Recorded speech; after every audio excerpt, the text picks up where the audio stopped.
Estamos direto da Casa de Leitura do Legislativo Caxiense, não só para mais uma edição do Café com Letras, mas para um programa especialíssimo pela TV Câmara, nosso canal 16 da NET, Café com Letras junto com Órbita Literária, um projeto cultural que funciona permanentemente aqui em Caxias do Sul, debatendo e discutindo os autores, e o Café com Letras também, como recebe muitos escritores. Então juntamos esses dois programas no sentido de dar mais ênfase nessa semana da leitura do Legislativo Caxiense. Aqui todos os escritores juntos, e aqui ao meu lado o Cláudio Troian, representando o Órbita Literária, o Thiago Marcon, aqui à direita, a patrona da 34ª Feira do Livro de Caxias do Sul, a escritora Rejane Reck, e o Elvio Gonçalves, que é nosso coordenador de programação da TV Câmara, e os demais participantes serão identificados no decorrer do nosso bate-papo. Lembrando que a Semana da Leitura do Legislativo, ela é parte integrante já da Feira do Livro de Caxias do Sul,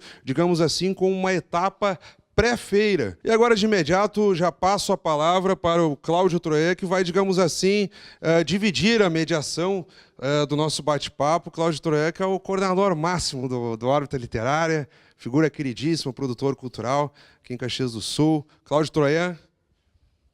Boa noite, Fábio. Boa noite, gente em casa, nossos convidados especiais dessa noite, e um carinho muito especial com a nossa patrona da Feira do Livro, que Caxias respira literatura por essas próximas semanas, iniciando com essa programação extraordinária da Câmara de Vereadores e, em particular, parabenizar essa iniciativa da TV Câmara de oportunizar este encontro que reúne duas instâncias onde se busca dar visibilidade e publicidade ao que se produz de literatura na cidade e a discussão da literatura regional, nacional, internacional, enfim. Nós que apreciamos a leitura, entendemos que o mundo se abre quando tu abre um livro. E justamente para dar sequência a essa linha de raciocínio, eu queria passar então para o Elvio, para ele dar o pontapé aí no programa de hoje. Nós temos um programa Café com Letras que existe, que é anterior a 2014. Tá? Por que nós pegamos 2014? Porque a partir daí que nós temos compilado esses dados. Tá? Antes disso, a gente não tem esse material. Né? Então, nós pegamos dados desde 2014 até 1º de setembro de 2018. Né? Nós temos um total de 164 programas, não sei se todos enxergam aí, né? E 192 entrevistados. Né? E aqui fica claro porque tem alguns programas que têm mais de um entrevistado. Né? Então, são 164 programas, 192 entrevistados. O que a gente quer fazer com isso? Tá? Então, se explicando mais uma vez, a gente não fez uma pesquisa científica, né? A gente fez uma listagem por semelhança. Né? Listamos em grupo, né, quantitativo, e por semelhança, a gente fez uma divisão do programa, e a ideia é a gente tentar entender, né?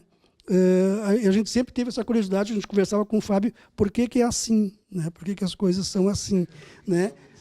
Por que elas são como são, e se a nossa cidade está representada na literatura caxiense. Essa é a dúvida. Ou como a literatura caxiense representa Caxias. Né? Como é que ela descreve a cidade. Né? Isso nesse recorte de 5 anos. Né? Eu não estou falando aqui de um século, de 50 anos. A gente está fazendo esse recorte com base no Café com Letras, que é o programa da qual nós temos domínio. Né? E o Troian e o pessoal do Órbita têm outras informações, depois o Delcio, mais tarde, vai acrescentar outras informações. A Elô também estava levantando algumas questões interessantes antes de a gente começar a gravar. Né? Então, eu quero passar para a gente avaliar isso aqui. Vou ficar de pé um pouquinho.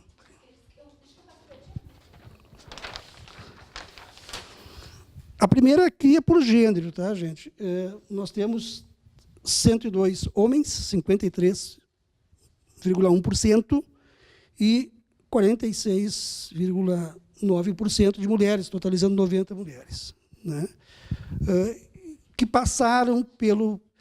É importante ressaltar, tá? É importante ressaltar os critérios, né? Como é que a gente escolhe as pessoas que vêm no programa. Tá?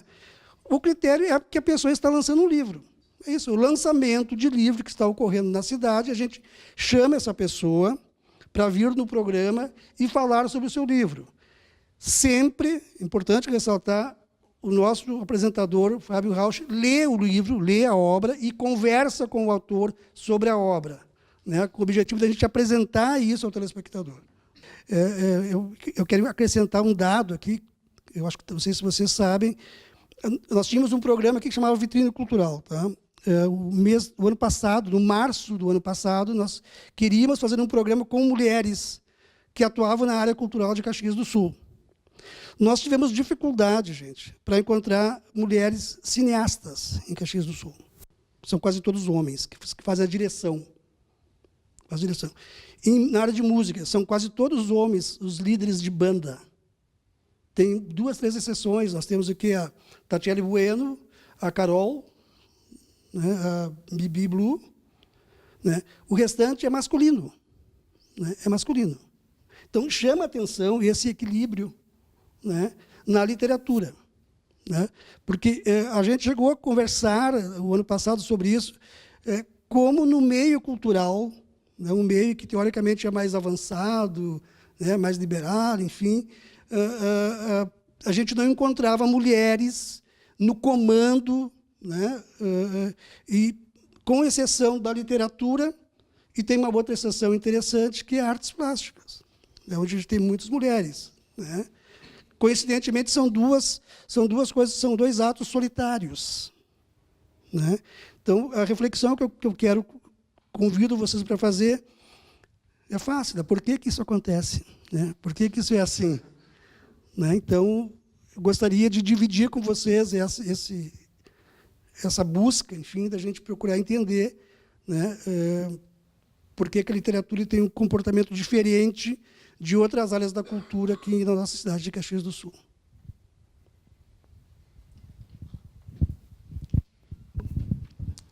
Tem uma palestra que a Virginia Woolf deu e que foi compilada em livro, que se chama Um Teto Todo Seu, que ela falava das dificuldades das mulheres lá do final do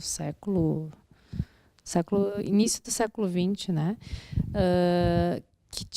Que justamente era um teto todo seu, seria a forma como ela metaforizava essa questão da mulher, ela ter que cuidar de uma série de tarefas domésticas e estar envolvida com, né, diversos compromissos relacionados à sujeição ao homem, né, o que dificultava o seu caminho na literatura. Então, ela imaginava que se um dia ela tivesse um teto todo dela, né, tivesse, por exemplo, a gestão da sua casa em liberdade, assim, ela poderia se desenvolver melhor em todas as áreas, né? E acho que é uma realidade que hoje está mudando e rapidamente, mudou muito. Então, acabava tirando isso as questões mercadológicas, né? As questões, às vezes, de que as mulheres tinham que publicar com pseudônimo, né? Porque o mercado restringia e todas as outras questões de opressão. Mas também tem uma questão muito prática, assim, né? O dia a dia, a forma como a gente se responsabiliza pelas tarefas, né, que ainda há uma sobrecarga grande.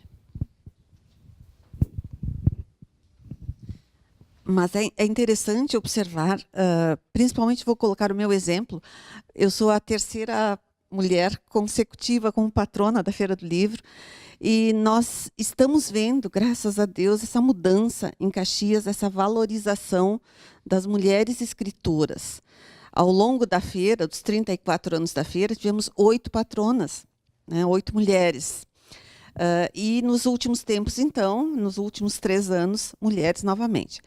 Isso me deixa muito feliz, porque realmente nós ficamos na sombra, eu diria, muito tempo. Os homens predominam, nós temos, não um número exato, mas assim, não é exatamente 50%. Né? Os homens ainda predominam, os escritores, há bem mais escritores do que escritoras, mas estamos aqui em Caxias do Sul mudando essa realidade, e isso é muito importante. E uma coisa que eu gostaria muito de salientar, não existe uma literatura feminina, uma literatura masculina, existe apenas literatura, independe se ela é feita por um homem ou por uma mulher, é arte, é a arte da palavra. Então, é muito bom que esteja mudando esse cenário. Eu vejo assim com bons olhos. E também esqueci de dizer anteriormente, é maravilhoso estar entre vocês. É muito bom estar entre iguais, né? Acredito que nós sempre crescemos com isso.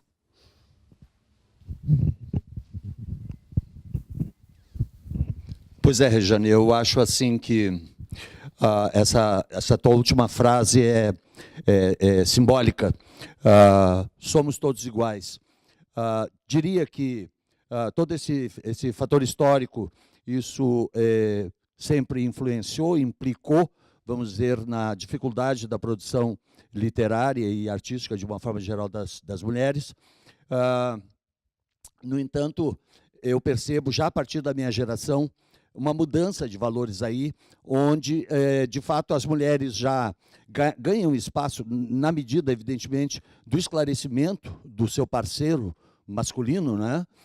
A mulher conquista o seu espaço, ela vai tratar de ser autossuficiente em termos de economia, em termos de pensamento, em termos de comandar a sua vida, ter a sua agenda com as suas amigas, etc., etc. Lamento apenas que esse espaço, o quão pouco ainda é utilizado, porque ainda há uma resistência por parte, no meu entendimento, do gênero masculino em insistir em que a mulher deve servir e não participar.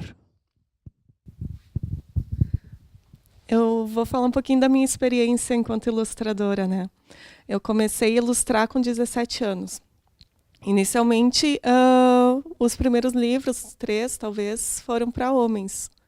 Mas depois, eu já ilustrei, eu perdi as contas, eu parei nos 40 livros. Mas depois foi uma sucessão de escritoras. Do meu trabalho, não sei se tem a ver com o meu tipo de arte, quem que toca mais, mas o universo feminino é muito maior comigo no meu dia a dia do meu trabalho. Então, assim, eu nunca fiz o levantamento, mas a maioria dos livros para os quais eu ilustro são para mulheres. E até no meio da ilustração se vem de uma história de muito domínio do homem na parte da pintura, desde a pintura clássica, né, até os quadrinhos, ilustração, mas eu participo de fóruns onde a mulher está ganhando cada vez mais espaço, inclusive nos quadrinhos. Agora eu não vou lembrar o nome da quadrinista, infelizmente, mas ela também é arquiteta e é uma super ilustradora brasileira que já fez obras de quadrinhos para o Oriente, para várias cidades e países, assim. Então a gente está ganhando espaço. A mulher já está ganhando espaço e a competência não tem sexo, né? Eu acho que é um reflexo, né? Que não precisa estar vencendo todas as barreiras, os preconceitos. E também a outra dúvida que eu fiquei, assim, será que a literatura, a mulher caxiense, ela também entrou nesse meio literário porque está ligado, de alguma forma, ao magistério, né? A mulher é professora, né? Até pouco tempo, as mulheres exerciam muito, quase que exclusivamente, essa profissão. Então, a mulher ela entra em contato com a literatura e se apaixona pela literatura por causa do magistério. E a outra questão também que eu fiquei aqui, a nossa jovem ilustradora, ela diz que ela ilustra muito livros de mulheres. E por que isso? É a mulher escritora que confia na ilustradora mulher? A procura é essa? Essas são as questões assim que eu fiquei refletindo. Eu quero fazer só uma contribuição, já que a procuradora comentou sobre a mulher, a função, a docência foi talvez a profissão que fez a mulher sair do campo doméstico. E aí tem a ver com o cuidado, o saber cuidar, mas também não só para o campo, talvez, que tenha conduzido para a literatura, em outras áreas. A docência é o trampolim para penetrar em muitos outros territórios, inclusive a política. A gente teve até hoje 12 mulheres vereadoras. Destas 12, uma não foi professora. E mesmo não sendo professora, quer dizer, acho que não chega a 12, acho que umas 10, mas contando com as mais recentes. Até 2014, apenas uma não tem registro de ser professora, mas que foi a nossa ex-presidente da casa e ex-presidente em exercício, a GNPTF, que começou o seu exercício político no Departamento de Educação. Então, dá para dizer que a presença da mulher na política, quem conduziu foi o magistério. É a profissão que tira a mulher de dentro de casa e coloca ela para fora. Porque a questão doméstica é aonde os homens e toda a sociedade colocava a mulher até por muito tempo. Era o território doméstico, tu não sai para fora. E detalhe, tinha muitas mulheres que quando saíam para fora, exerciam a profissão como se fossem homens. Quando elas ficavam sem marido, elas reproduziam depois as atitudes do marido. Então, é interessante que a docência, ela realmente é o trampolim para ingresso em várias profissões. Tanto que na estatística feita em nível nacional, as leitoras, o número de leitoras são mulheres. Número de pessoas que mediaram leitura ao longo da vida das pessoas que contam como começaram a ler é o sexo feminino. Quando se refere a quem ensinou ou quem contou histórias, é mulher. Então, todas as referências de estatística até hoje, as maiores referências são do sexo feminino, para as pessoas que são entrevistadas. Então, isso é bacana. A mulher está à frente, só que a gente ainda aqui em Caxias, isso aqui é muito legal, está acontecendo aqui hoje.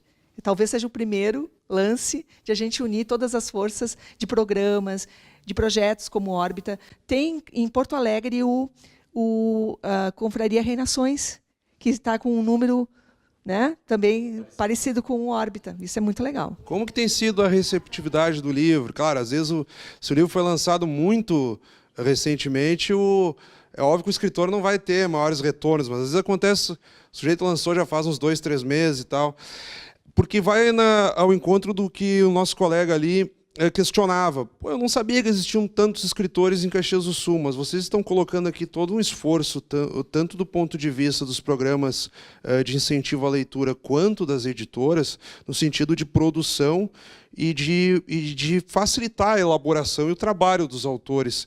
Mas há um gargalo sempre preocupante no mercado editorial, que se chama distribuição, né? Até que ponto as livrarias se preocupam em dar uma visibilidade aos escritores locais? Porque na medida em que esse avanço, os blockbusters, a ideia do que vai vender mais, daqui a pouco o livreiro lá recebe um Senhor dos Anéis, um Harry Potter, um romance de vampiro, de um escritor estrangeiro.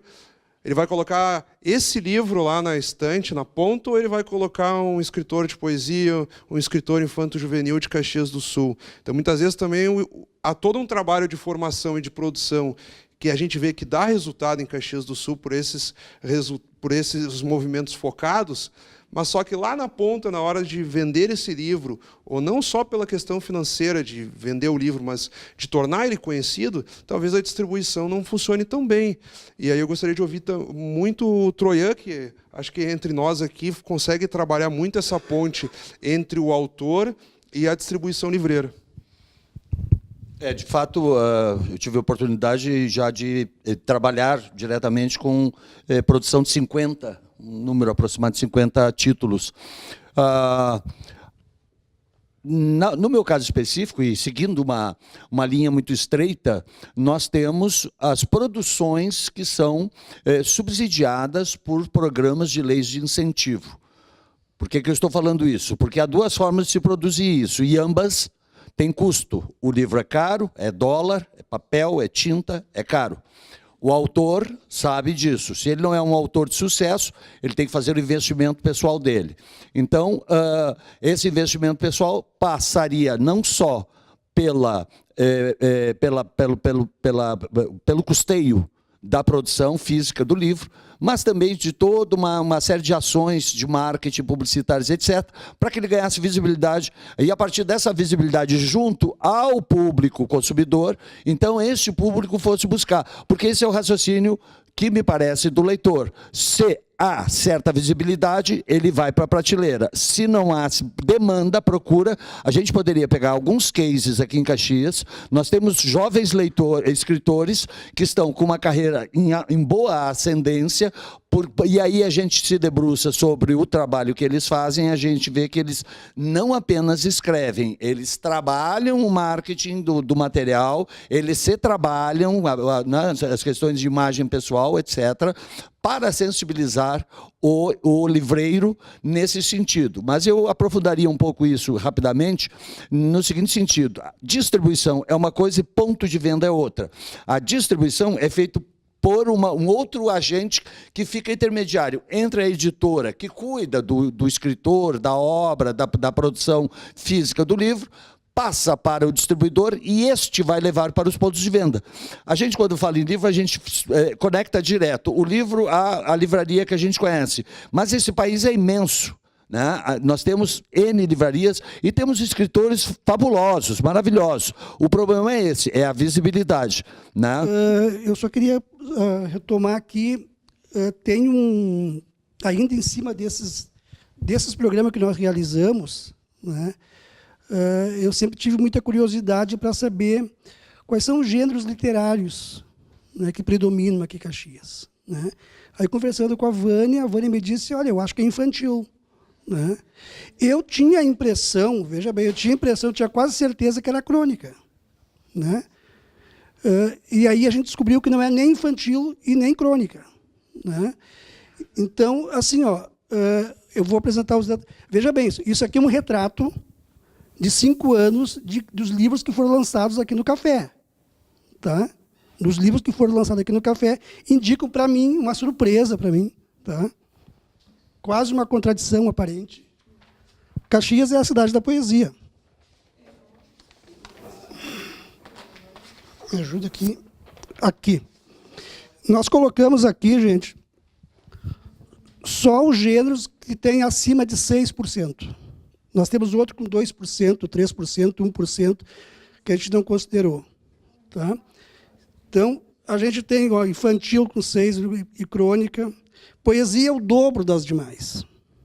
12% que passaram por aqui foi livro de poesia. E a gente tem aquela imagem de Caxias, a cidade metal-mecânica, a cidade capitalista, conservadora, a cidade do trabalho, que as pessoas pensam no trabalho, no trabalho, no trabalho, e aí Caxias se revela uma cidade poética. Aí, a reflexão que eu quero repartir com vocês é o seguinte: Caxias é, de fato, uma cidade da poesia, ou será que a nossa literatura está descolada da realidade? Ou será que a poesia é um instrumento para a gente resistir justamente... Será que a poesia é isso? É a resposta da dureza do metal? A poesia ela está presente, inclusive, na prosa. Então, às vezes, a gente define ali poesia, mas tem muita prosa que é cheia de poesia, tem muita obra infantil que está cheia de poesia, tem muita poesia na própria imagem que a Karen, né, passa. Então, claro, ali é uma categorização talvez necessária em função do mercado editorial, mas a gente vai encontrar o texto, a expressão poética em todos aqueles outros gêneros. Antes de passar a palavra aqui para a Regiane Heck, me cutuca aqui, quer falar também, eu queria aproveitar nesse sentido, porque o Café com Letras, como ele tem... Daqui a pouco eu entrevistava o Gilmar Marcílio e ele dizia assim, tudo bem, eu publico no jornal, boa parte dos meus livros tem esse caráter de coletânea de crônicas, mas eu não escrevo muito bem uma crônica. Eu parto de uma perspectiva ensaística, mas que também não é um ensaio, porque um ensaio demandaria muitas páginas e seria complexo demais. Então eu tento fazer uma crônica ensaística. Aí tem um jeito que vai dizer o seguinte, o livro está em formato de prosa, mas é uma prosa poética. O outro vai dizer o seguinte, não, eu usei a estrutura da poesia, mas Eu não tenho a pretensão de que seja tão poético assim. Então, entre os próprios autores, há, às vezes, essa dificuldade de explicar exatamente que gênero produziu.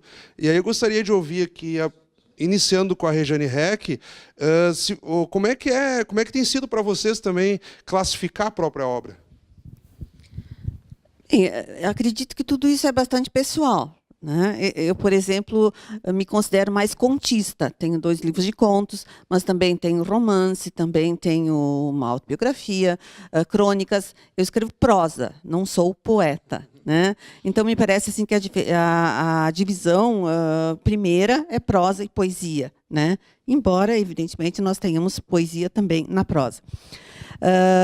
Mas o gênero me parece que não é a questão mais importante. Até agora, sobre o que nós falamos, eu penso sempre que a raiz da questão aqui é a seguinte: somos uma cidade com muitos escritores, temos uma produção literária grande, temos sim, mas ainda não temos aquela educação literária.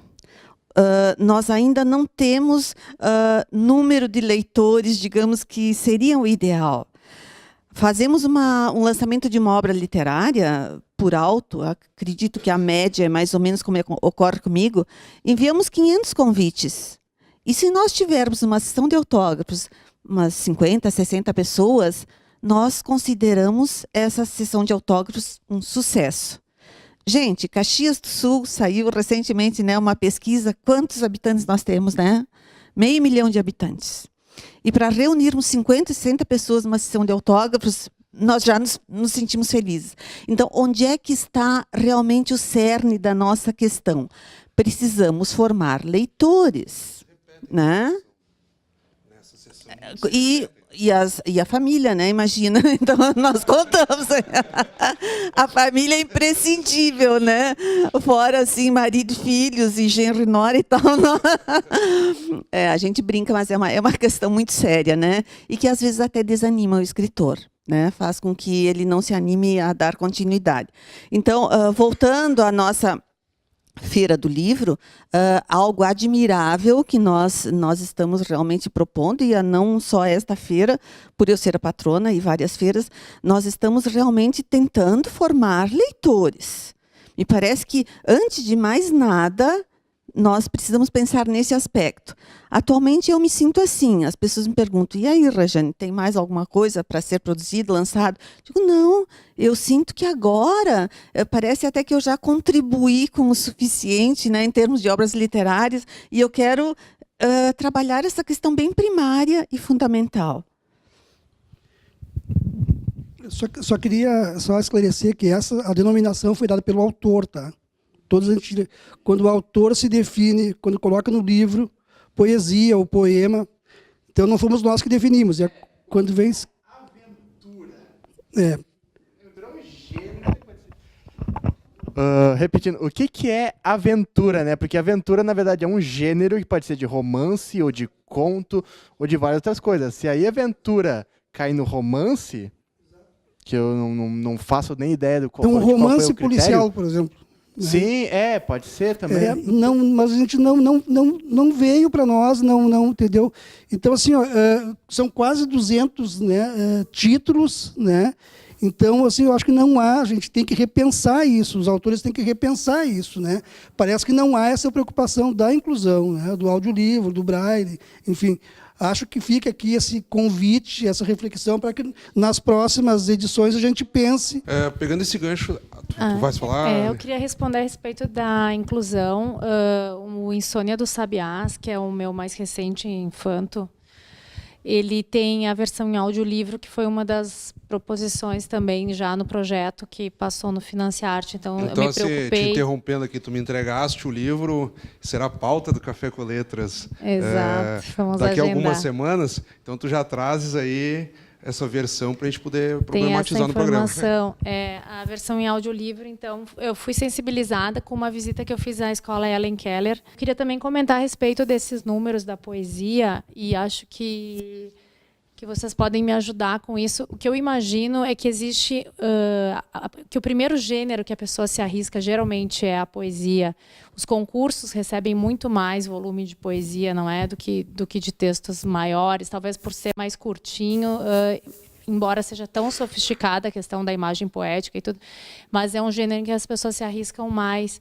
Tanto que muitas editoras, se a gente vai olhar lá para submeter originais, eles dizem que não recebem poesia. Então, o assédio da poesia é maior, né? A experimentação na poesia é maior. Imagino que isso tenha impactado também um pouco esses números.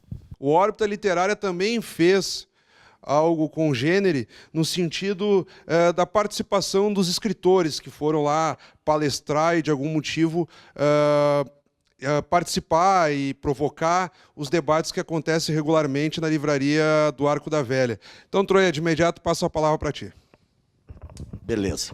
Então, olha só, o Órbita, rapidamente, tá? Essa é uma leitura bem focada. A nossa preocupação foi quantificar quantos dos nossos painelistas, que nós chamamos assim, né? Os convidados são os painelistas, quantos eram do gênero masculino, quantos eram do gênero feminino. Fiz a colinha, evidentemente.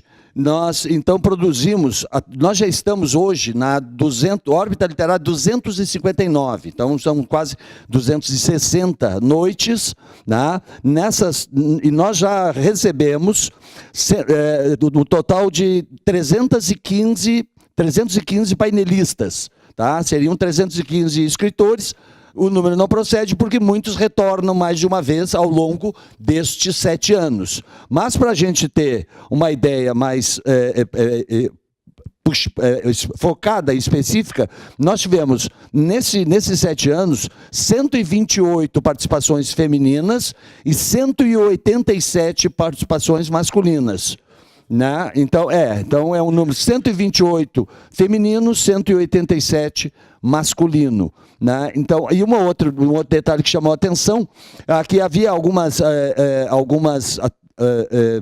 participações, alguns órbitas especiais que eram conduzidos por mais de um painelista. Vamos dizer, 2 ou 3 escritores se reuniam para falar sobre um assunto mais amplo, ou enfim, não é? E a gente observou que os homens têm mais facilidade, houve nessa nossa estatística maior número de noitadas dentro desse formato de homens. As mulheres parece que têm mais dificuldade de se reunirem, vamos eu e tu apresentar um painel. Né? Isso foi o que a gente observou. Há um número muito superior de homens se reunindo para fazer um trabalho do que mulheres. E, paralelamente, também, ilustrando, digamos assim, a espinha dorsal dessa edição especial do Café com Letras, do Órbita Literária, nós queríamos pedir que o professor Décio Agliari, de forma breve, ilustrasse uma pesquisa que ele tem feito aí, não esse levantamento rápido, como nós fizemos das edições, tanto do Órbita quanto do Café com Letras, mas aí sim um levantamento continuado de perfis de leitores e da própria produção literária num contexto mais amplo da cidade de Caxias do Sul. Professor. Eu começo esse estudo categorizando, porque a análise de conteúdo, ela trabalha fundamentalmente com a categorização, e eu busco inicialmente uma primeira categoria, que eu chamo de os pioneiros escritores do concurso, né? São homens e mulheres. Depois, os escritores que participam pela primeira vez e os já premiados. Por que isto? Porque os pioneiros vão se repetir ao longo dos concursos. E a hipótese de pesquisa qual é? A pessoa que lá no início do concurso apresentou seus trabalhos, provavelmente é já uma pessoa iniciada nas letras, ela já tinha uma bagagem cultural, já tinha um gosto pela escrita e pela leitura do gênero poesia. O iniciante, necessariamente, não. Né? Tanto que, muitas vezes, o iniciante participa uma vez e não volta mais. Né? Essa passagem rápida. E o já premiado, sim, nós aí temos... surgem subcategorias, porque o já premiado transita quase todos os gêneros literários. Então, um ano participa com poesia, depois vai para contos, vice-versa, transita pela crônica, né? E como o concurso literário está estruturado em categorias, historicamente, poesia, conto e crônica, o romance entra mais agora, recentemente. Então, esse é um primeiro universo da pesquisa. O segundo universo da pesquisa é o que eu mantenho no material para analisar e aquilo que eu desprezo, daquilo que eu excluo. Então, como critério, são os poemas premiados. Eu deixo de fora os poemas que receberam menção honrosa, né? E eu identifico 222 poemas em 20 antologias, nesse período de 50 anos, e eu passo a trabalhar o material, né, os 212 poemas, para tentar buscar, então, a emergência de temas que são trazidos por esses escritores. Então, eu tenho a angústia como primeira categoria que emerge com muita força. E essa angústia, ela vai permitir que eu, como pesquisador e também escritor de textos teóricos, não literários, possa construir um texto amarrado em cima disso, né? E o primeiro artigo que eu escrevi, então, a partir, já como resultado desta pesquisa, é a poesia no dicionário das angústias humanas. A poesia no dicionário das angústias humanas. Porque essas angústias, por exemplo, uma das angústias é a questão de partir da roça para a cidade. Nesse tema estão implicadas muitas questões, porque é a migração, né?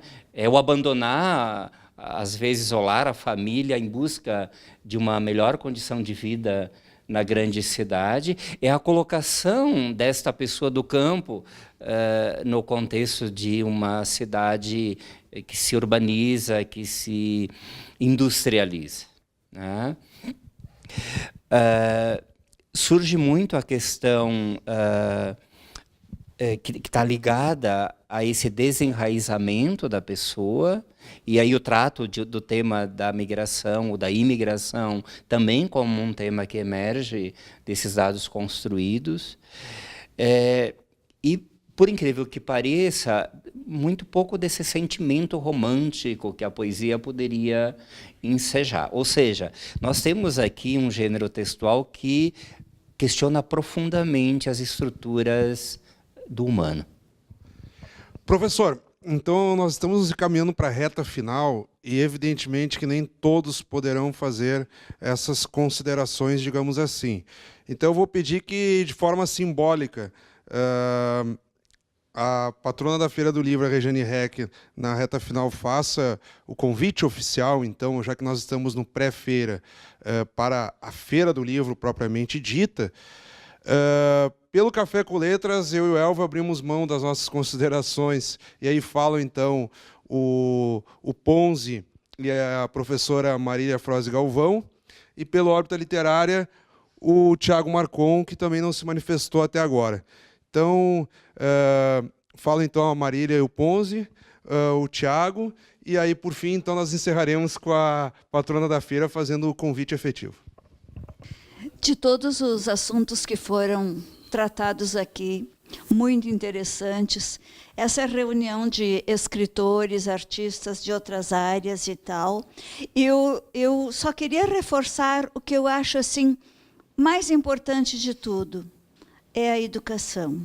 Eu acredito que pela educação nós vamos formar seres mais sensíveis, mais ligados à arte e à literatura em geral. E eu sei que já está sendo feito muito nas escolas de Caxias, muitos autores são convidados e, puxa, que maravilha! Quando eu era estudante, seria a glória conhecer um autor.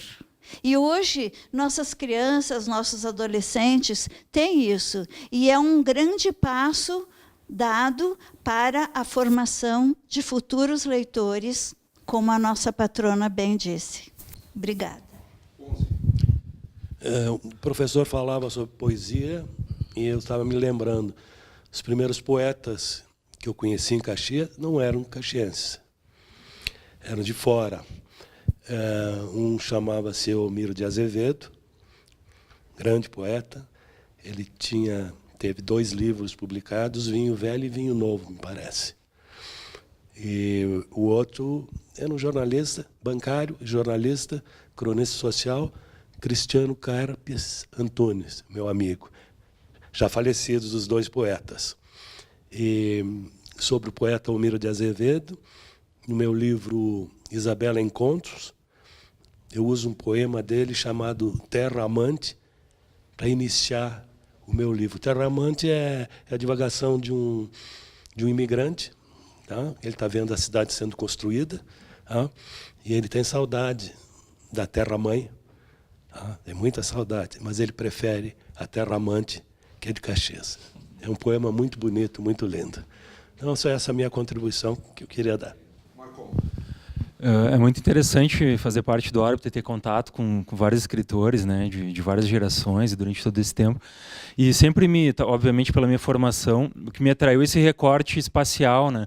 A gente pode falar de uma literatura caxiense, embora muitos colegas, escritores, queiram romper isso, que é um impulso bem natural. Não, eu faço literatura, não caxiense, não, mas ao mesmo tempo o espaço, né, nos define, né? A gente influencia o espaço, mas o espaço também nos influencia. Então é muito fascinante. Até a gente trabalhou na oficina da Ali uma vez, essa espacialização de experiências, né, literárias. Isso aconteceu nessa rua, nesse bairro. Isso sempre vai ser definidor, ao mesmo tempo, da grande dialética que é a do universal versus particular, né? Então, eu acho que isso enriquece muito a literatura, ao mesmo tempo nos define, nos dá peculiaridades, nos dá a característica de concretude, né? Há uma literatura caxiense ou não há? Isso a gente pode usar como alimento até para a nossa própria produção, né, literária. Então, Troy, quero te agradecer a todos aqui. Fizemos um extenso debate, uma reflexão, praticamente aqui uma síntese radiográfica, digamos assim, da situação dos leitores, da produção literária em Caxias do Sul e como também cativar novos leitores, que eu acredito que seja o propósito primordial de todos nós aqui nessa discussão. Então, nós vamos, já que o formato é diferente, uma órbita literária imbricado com o Café com Letras com a órbita literária, numa ação pré-feira, dentro da semana da leitura do Legislativo, nós também vamos encerrar o programa de uma forma diferente. Eu darei a palavra para a nossa patrona da 34ª Feira do Livro, que vai até 14 de outubro, porque muitos que estarão acompanhando o nosso bate-papo, a feira já estará, já terá se iniciado. A nossa gravação ainda pega a pré-feira, mas vamos colocar então que até 14 de outubro as pessoas podem diariamente acompanhar a Feira do Livro na Praça Dante Alighieri. A TV Câmara estará lá com diversos programas e o próprio Café com Letras também mantendo o seu perfil de atenção aos escritores locais, a convidados que também se deslocarão a Caxias do Sul para prestigiar e diversificar todo o universo das letras aqui na nossa cidade. Então, patrona Regiane Reck, a senhora vai olhar para aquela câmera de lá, nós trabalhamos, e vai então fazer o convite para a feira e encerrar então esse órbita literária junto com o Café com Letras. Encerramos, então, diretamente aqui, né, da Câmara de Vereadores de Caxias do Sul, o nosso Café com Letras, lindo, colorido, animado, com pessoas que amam a palavra. E isso me emociona muito. Ser a patrona dessa Feira do Livro está me dando diariamente muitas alegrias. Mas o melhor de tudo é estar aqui, entre as pessoas, entre pessoas que valorizam o livro.